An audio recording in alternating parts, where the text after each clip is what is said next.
Who's my little artist sister? Oh, are you going to teach me how to do some charcoal transfer, well, graphite transfers onto a jelly plate? Huh? Or you're just going to sit there and look like a cutie patootie? Okay. Okay, well, I figured I'd show a little bit of how I do the whole graphite thing. Sorry, I'm kind of out of a table right now, so I'm just doing this from improvising from my bed. But I wanted to show a little bit of how to do some graphite transfer using a jelly plate.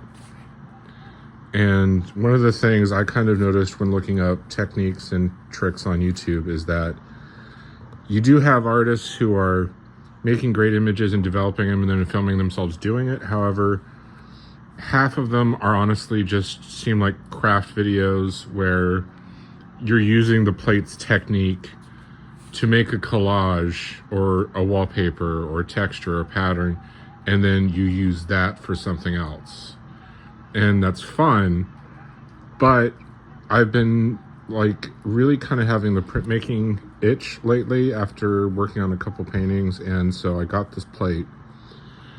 And I don't really use it for the collage or the kind of the pattern making or the calligraphy. God, can never pronounce the name.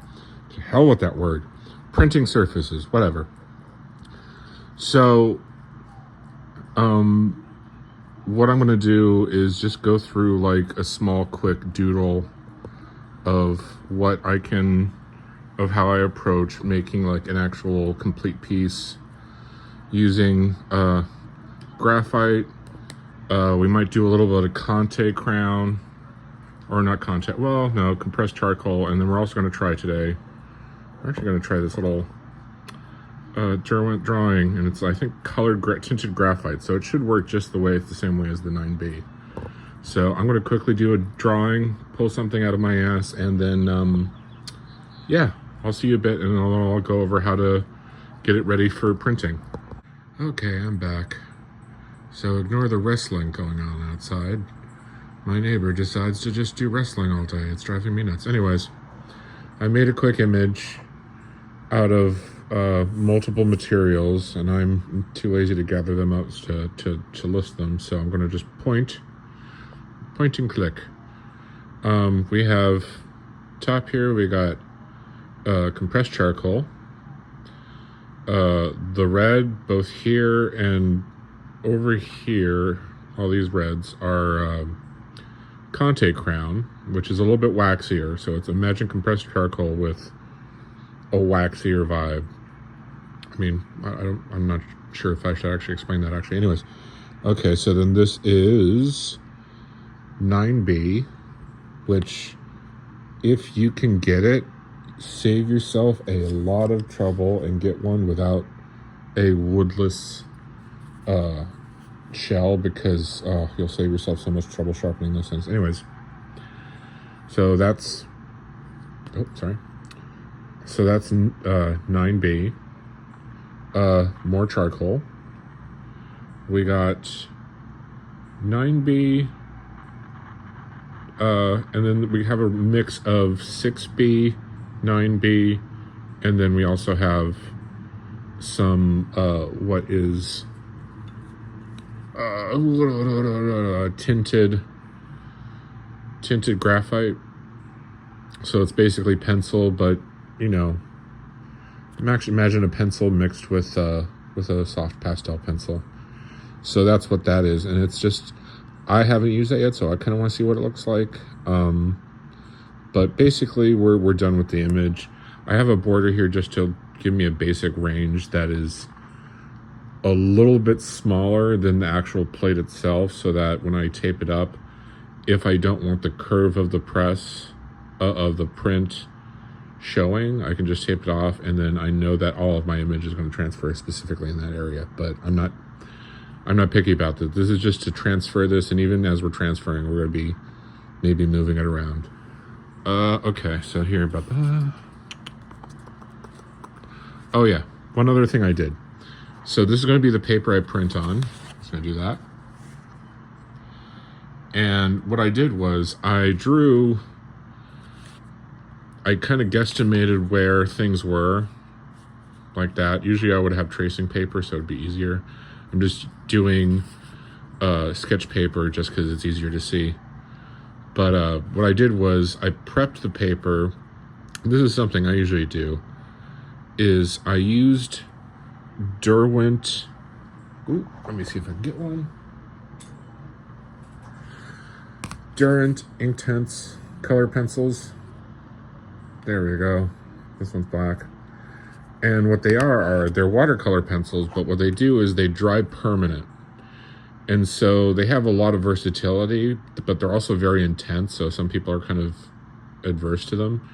But what they're great for is that if you just print acrylic medium from your jelly plate onto like this drawing, it'll turn the color pencil kind of looking marks, and it'll actually give it more of a etching intaglio kind of look. It'll actually be a little bit fuzzy because it bleeds, and then as it dries, it seals that bleed and stops it from continuing.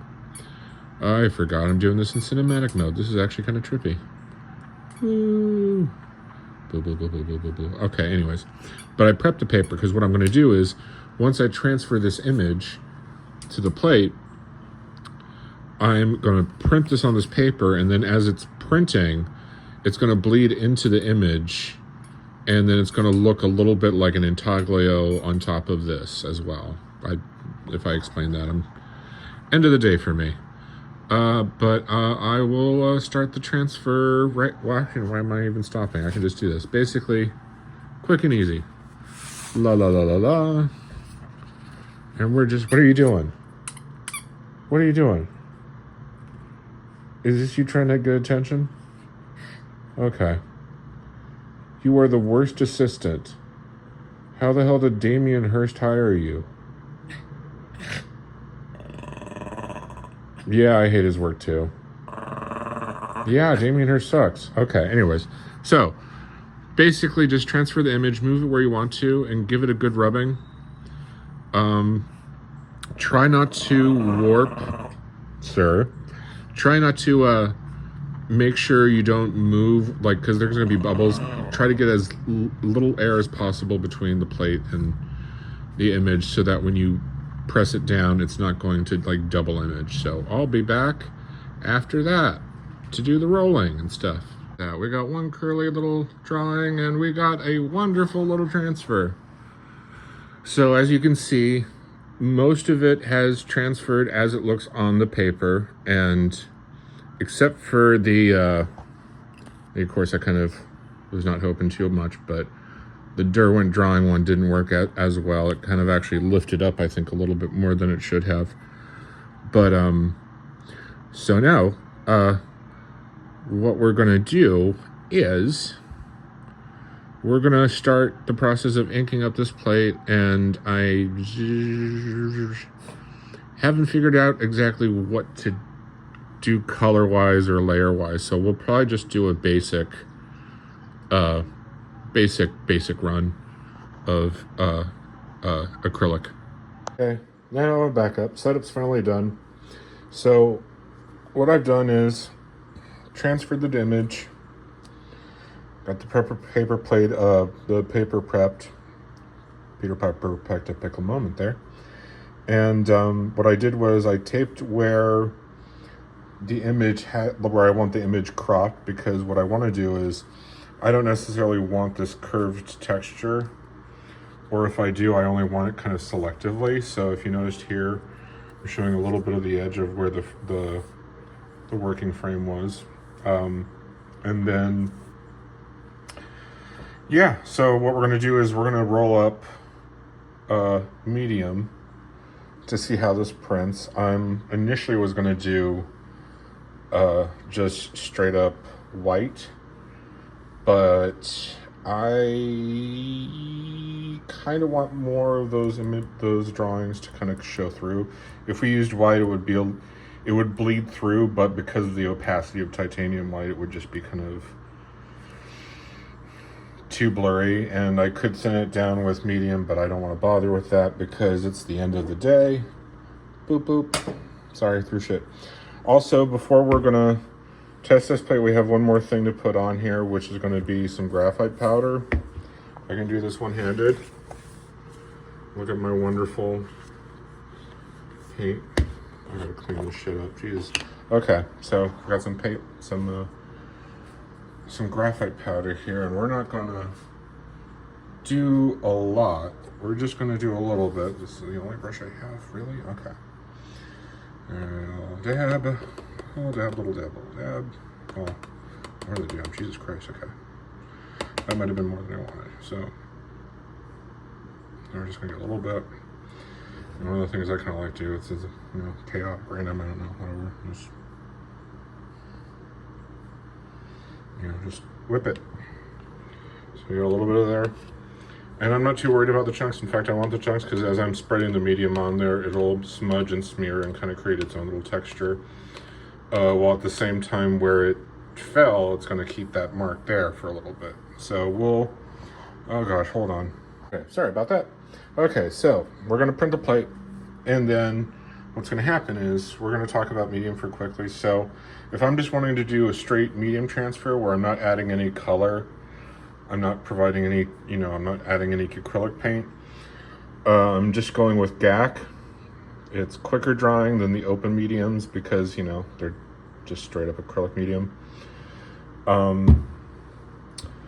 If I know that I'm going to print this, but I'm going to do pencil work or any kind of charcoal or graphite work on top of it after it's printed, then what I go for is a clear gesso. And what that is basically it's your run-of-the-mill gesso, but with transparent medium instead of calcium carbonate added onto it. It has grit to it, so when you print it, you can actually, when your prints run and it dries and cures, not just dry to touch, but actually cures and hardens, then you have an actual workable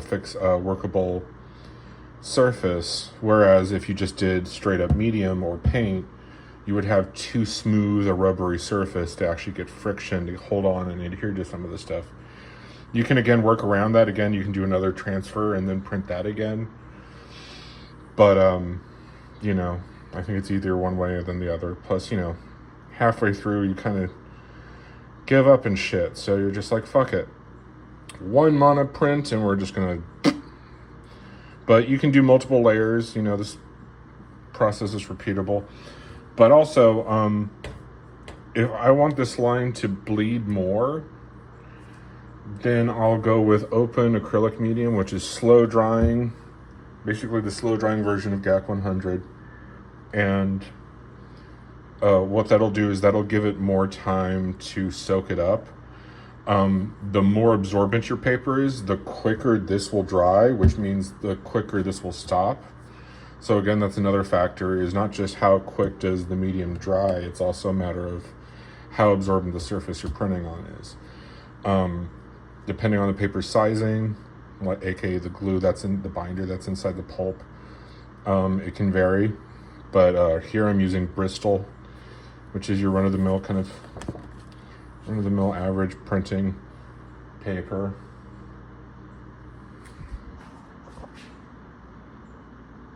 Really?